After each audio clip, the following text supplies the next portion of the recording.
मला असं वाटतं की ह्यावेळेचा थॉट खूप छान आहे. 20 वर्ष झाली आहेत पक्षाला आणि ज्या छत्रपतींनी इतकी वर्ष मराठी माणसांवरती जे राज्य केलं आहे त्यांच्याकडनं आशीर्वाद घेऊन त्यांच्या आशीर्वादाने आणि त्यांनी जसं स्वराज्य स्थापन केलं तसं महाराष्ट्रात परत एकदा स्वराज्य स्थापन व्हावं ही इच्छा व्यक्त करण्यासाठी आम्ही इथे आलो आहे.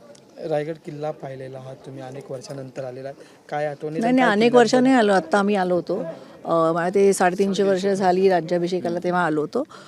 तेव्हा साहेबांच्या हस्ते इथे झेंडा केला होता. मला एक अगदी अगत्याने सांगावंसं वाटतं की 450 वर्ष झाली असतील हा गड बांधून. आजही तुम्ही बघाल तर त्यांचं बाजारहाट किंवा राणी महल किंवा म्हणजे राणीचे हे छत्रपतींचं जिथे राज्याभिषेक झाला ती जागा ती अजूनही उभी आहे.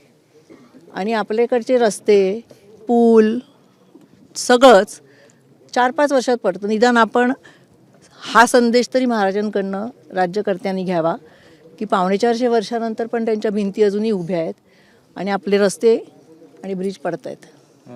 मनसैनिक देखील मोठ्या प्रमाणात साहेबांसोबत आलेत.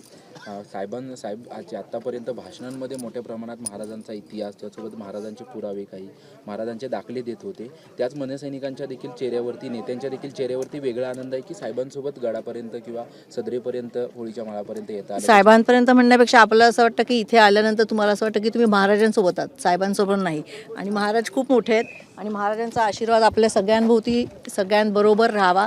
आणि मी महाराष्ट्र नवनिर्माण सगळ्या सैनिकांना आणि सगळ्या मराठी लोकांना आज शुभेच्छा देते की तुम्ही 20 वर्ष आमच्या मागे उभे राहिलात. असंच प्रेम आमच्यावरती राहू देत. धन्यवाद. नव्याने सदस्य नोंदणी केली जाणार आहे आजपासून. आज त्याचा शुभमुहूर्त राज ठाकरे तुमच्या हस्ते पहिल करणार मी. चला.